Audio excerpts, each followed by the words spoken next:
দেখো, তোমার কাছে যা আছে, যতটা আছে, তাতেই খুশি থাকতে শেখো।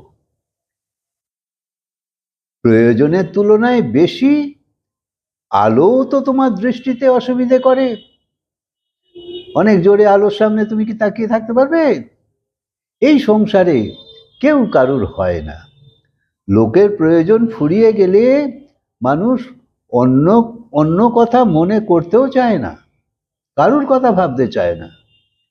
নিজের লোকেরও ক্ষতি করে, কপট করে, কিন্তু যেমন করবে তেমন পাবে। তো একদিন তোমার কপটই তোমার গলা চেপে ধরবে।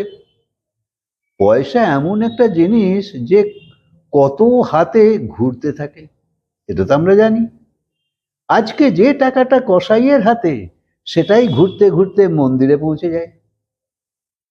জীবনে শান্ত থাকা শেখো, কারণ তুমি রাগ করবে তাতে অন্যের সুবিধে হতে থাকে। তুমি দুষ্ট পরিকল্পনা করে সম্বন্ধের মধ্যে বিভেদ সৃষ্টি তো করো। এই রকম বুদ্ধি শেষে নিজেরই ক্ষতি হয়।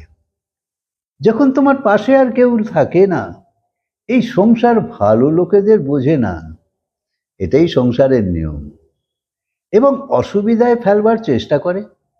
আর খারাপ লোকেদের কেউ বুঝে দেখেও না।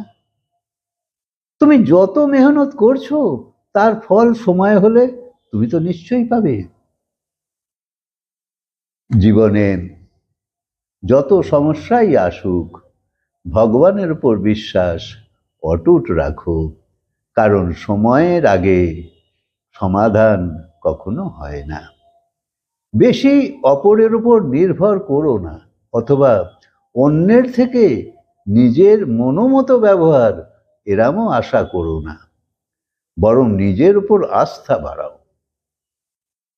মনে চিন্তাভাবনার পাহাড় থাকলেও ভগবানের আশ্রয় ছেড়ো না, কারণ এই জীবন তোমার নয়, এ তো ভগবানের। সেই জন্ম দিয়েছে, সেই একদিন মৃত্যু দেবে।